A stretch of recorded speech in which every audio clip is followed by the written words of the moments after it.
صفحہ نمبر 20۔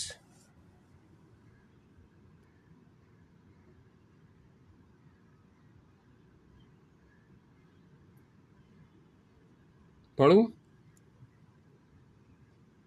اچھا، ایجابی معاشیات کی اقسام۔ ہم نے ایجابی معاشیات اور معاشیات کی اطلاقی معاشیات تھا، اثباتی معاشیات تھا، یہ ساروں کا ہم نے پڑھ لیا۔ معاشیات کی تعریف بھی ہم نے پڑھ لی، اور طلب اور رسد کے متعلق وہ بھی ہم نے پڑھ لیا۔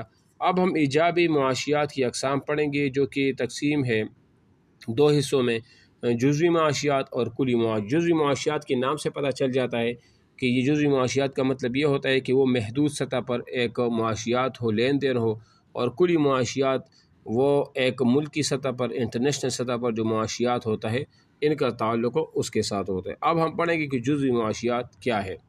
پروفیسر سمویل جزوی معاشیات کی تعریف ان الفاظ میں کرتا ہے: جزوی معاشیات میں کسی معیشت کی انفرادی اجزاء عناصر کے رویے کا مطالعہ کیا جاتا ہے۔ مثال، کسی ایک شے کی قیمت کا تعین، یا کسی ایک صارف یا ایک کاروباری ادارے کے رویے کا مطالعہ و مشاہدہ۔ مثال، کسی ایک چیز، مثال چینی ہے یا صرف گندم ہے یا آٹا ہے، ان کی طلب و رسد کے بارے میں جب بات کی جائے کہ ہمیں کتنی ڈیمانڈ دینی چاہیے، ہمیں سپلائی کتنا، مال سپلائی کتنا کرنا چاہیے، ٹھیک ہے، یا کوئی کاروباری ایک ادارہ ہو اور اس کا ہم مطالعہ و مشاہدہ کریں کہ اس کا پروڈکشن کتنا ہے، ان کا سیل کتنا ہے، یہاں پرائس کیا ہے، تو اس کو جزوی معاشیات کہا جاتا ہے۔ ان کا سالانہ انکم کیا ہے، اور ان پر انکم ٹیکس جو ہوتا ہے، ان پر جو ٹیکس ہوتا ہے سارا کچھ مائنس کر کے، پلس کر کے وغیرہ سارا کچھ وہ کیا ہے، تو اس کو جزوی معاشیات وہ کہا جاتا ہے، ٹھیک ہے۔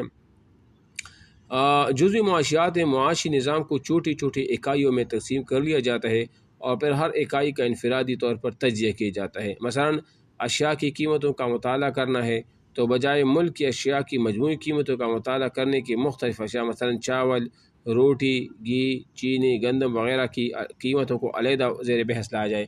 مثال، ملک کے اندر چینی کی کیا قیمت ہے اس کو علیحدہ ڈسکس کیا جائے، روٹی کی قیمت کیا ہے، آٹے کی قیمت کیا ہے، ہر ایک چیز کو علیحدہ علیحدہ ڈسکس وہ کیا جائے اور اس کو زیر بحث وہ لایا جائے۔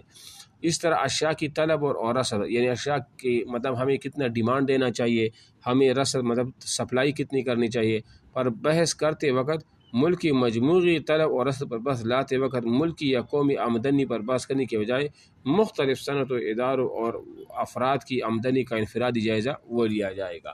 یہ بات سمجھ آ رہی ہے نا؟ یعنی جزوی معاشیات کے نام سے آپ کو یہ پتہ وہ چل جائے گا کہ جزوی معاشیات سے مراد یہ چیزیں ہوتی ہیں۔ جزوی معاشیات کی بنیادی مباحث۔ اب اس میں کون کون سی ایسی چیزیں ہیں جزوی معاشیات کے اندر جو زیر بحث رہتی ہے، جو زیر بحث رہتی ہے؟ مثال کے طور پر نمبر 1 ہے نظریہ قیمت، نظریہ پیدائش، نظریہ رویہ اور مصارف، نظریہ تقسیم دولت ہے، وغیرہ وغیرہ، یہ چیزیں ہیں۔ اب ہم اس کو پڑھ لیتے ہیں۔ نظریہ قیمت کا مطلب کیا ہوتا ہے؟ اس شعبہ میں کسی شے کی طلب اور رسد کا مطالعہ کرنے کے بعد اس کی قیمت کی تعین کا جائزہ لیا جائے۔ مثال، ایک چیز ہے نا، آپ نے ڈیمانڈ دیا، اب اس کی قیمت کا اندازہ آپ کرو گے۔ ایک چیز آپ سپلائی کر رہے ہو، اس کی قیمت کا اندازہ آپ جب کرو گے تو اس کی نظریہ قیمت کہا جاتا ہے۔ نظریہ پیدائش، اس شعبہ میں اشیاء پیدا کرنے والے عاملین، مثلا جو اشیاء پیدا، مثال زمین ہے، مزدور ہے اور سرمایہ، یہ 3 چیزیں ہوتی ہیں نا جن کی وجہ سے ایک چیز وجود میں آ جاتا ہے، اور سرمایہ کو کس نسبت سے اکٹھا کیا جائے اور کس طرح کم از کم مصارف پر اشیاء خدمات پیدا کی جا سکے، ٹھیک ہے نا؟ یعنی زمین ہے، مزدور ہے، آجر ہے، اور اس طرح سرمایہ ہے، ٹھیک ہے۔ یہ تو ہو گیا نظریہ پیدائش ہو گیا کہ ان کی وجہ سے ایک چیز جو ہے نا وہ وجود میں آ جاتی ہے۔ تیسرا ہے نظریہ رویہ مصارف۔ صارفین جب اپنی آمدن مختلف اشیاء پر خرچ کرتے ہیں تو وہ اس وقت وہ ایک دوسری شے کی قیمت اور دوسری طرف اس شے سے حاصل ہونے والے افادہ کا موازنہ کرتے ہیں۔ کیا مطلب؟ ایک صارف ہے، مثال زمیندار ہے، یا میں ہوں یا آپ ہو، ہم جب گندم کاشت کرتے ہیں تو ہم اس پر خرچہ بھی دیکھتے ہیں کہ اس پر مثال کے طور پر 1 جرب گندم پر 1 ایکڑ زمین پر خرچہ ہمارا آیا 15,000 روپے۔ اب ہم اس کا اندازہ بھی لگائیں گے، بعد میں یہ اندازہ بھی لگائیں کہ اس سے ہمیں کتنے چیز کا فائدہ ہوگا، یہ بکے گا کتنے کا۔ سمجھ آ رہی ہے نا؟ تو یہ افادہ کا آواز آ رہی ہے؟ اچھا، افادہ کا موازنہ کرتے ہیں اور ہر شے اتنی مقدار میں خریدتے ہیں کہ اس سے حاصل ہونے والا یہ کیا لے آنے والا محتمی افادہ اس کی قیمت کی برابر ہو جائے۔ اسی صارف کا رویہ کا، یہ لفظ پتہ نہیں کیا انہوں نے لکھا ہے، بہرحال جو بھی ہے، لیکن اس کا مطلب یہ ہے کہ وہ دیکھے کہ میں نے ایک چیز کتنے کی کاشت کی ہے، کتنا مجھے فائدہ ہوگا، کتنا میں نے خرچ کیا اور مجھے فائدہ وغیرہ وہ کتنا ملے گا. تو اس کو نظریہ رویہ مصارف، یعنی مصارف کا جو نظریہ ہوتا ہے، رویہ ہوتا ہے، وہ بیان کیا جاتا ہے. نظریہ تقسیم دولت، انسانی ضرورت کی تمام اشیاء چار عاملین کی محنت سے ہیں، جیسے یعنی زمین ہے، محنت ہے، سرمایہ ہے اور تنظیم ہے.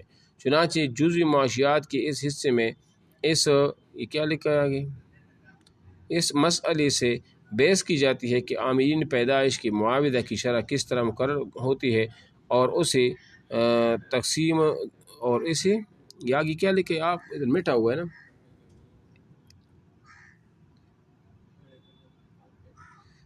Hello hello